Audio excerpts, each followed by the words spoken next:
Hello, my name is Brett Thomas, and today I'm going to talk about time travel.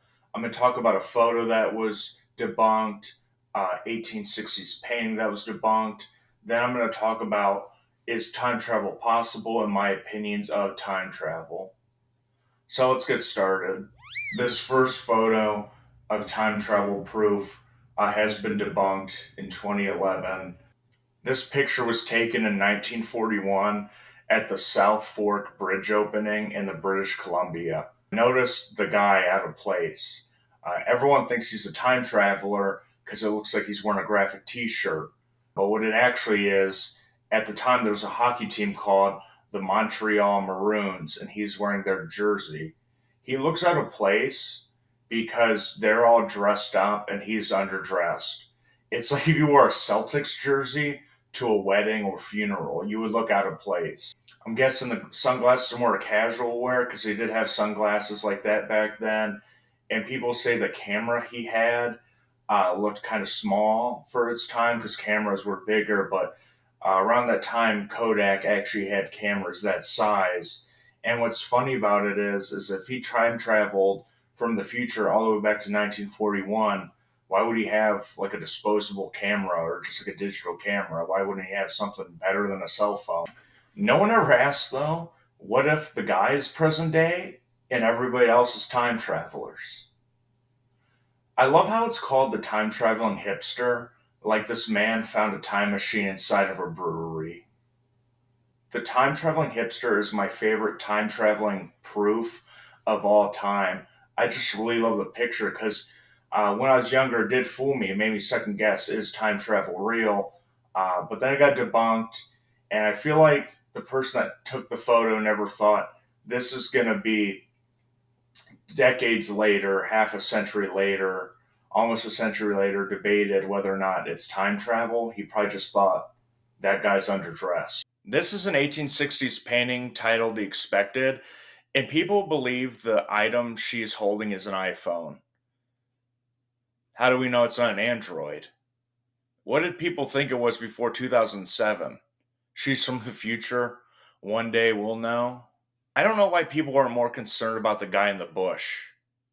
It's called The Expected, it should be called The Unexpected. People think she's a time traveler because she's holding an iPhone, but I think the guy behind the bushes is a time traveler because he knows where she's gonna be, or he's just a stalker. You know, the guy behind the bush calls himself a nice guy. This is really bad proof of time travel. People believe that she's holding a prayer book, and I believe them. I don't think this is time travel. Why would someone paint someone with an iPhone and just not investigate what it is? You know what I mean? Like, there's a device that is there and people are like, I'm just gonna paint it. I've never seen something like this before. If you showed someone an iPhone 100 years before it came out, they would be shocked.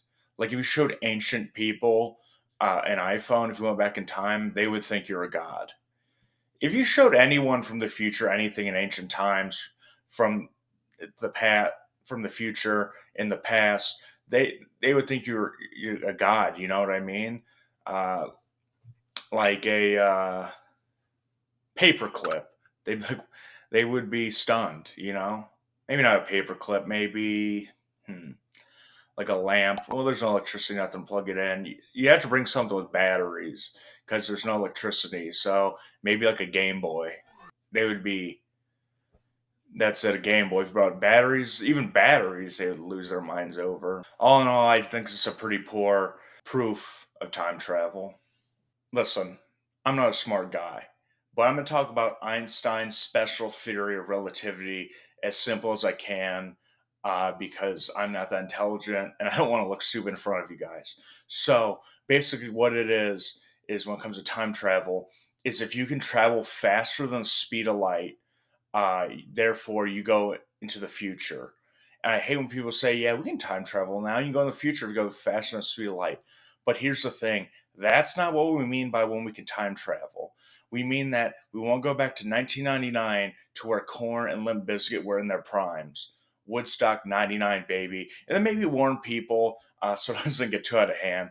But that's what we mean. We don't think we can time travel. Because time is a linear thing. Because what happened in the past, you can't go back to, and stuff in the future, you can't see what's going to happen because it hasn't happened yet. So why would you be able to just go through time? There's no like math or science that lets us go through it yet. And honestly, I feel like if time travel was real, we would have found it yet. It's something to think about. It's kind of scary, so that's why I don't think about it. If I could time travel, I wouldn't. And people are like, "But Brett, what do you want to know how you die?" I'm like, "No, like, but you could prevent it." I'm like, "Yeah, but I don't want that negative energy. I just want to keep my life how it is, how it's going. I like my life. I don't want to go into the future and see what's to come, whether it be good or bad. I want to be surprised." Do I want to go back in the past? No. I like how my life is.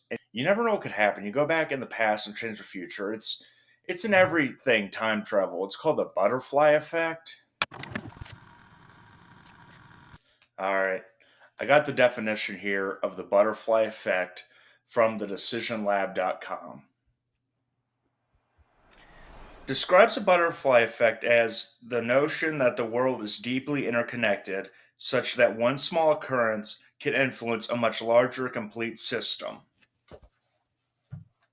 All right. So basically, what that means is you go back in time and you change one little thing, and then it changes the whole trajectory of mankind. Like you choosing to watch this YouTube video has changed the trajectory of your life, and there's nothing you can do about it anymore except finish the video and like and subscribe. Shameless plug. We don't want to go back because, you know, I was like thinking about it. You wouldn't want. I wouldn't want to go back as I talked about it, but you could change something like drastically. You could change a lot of people from not being born, whole like lineages of family, like, lines of family, just because two people didn't meet, and then those, they would have been together. They would have made friends, and then their friends might have met through each other and dated. Every like little micro decision you make affects the future. What if you travel back in time, prevent your parents from meeting, and then you're born anyway because your mother had an affair? Well, thanks for watching. Let me know your thoughts in the comments. Uh, Please like and subscribe. Thank you.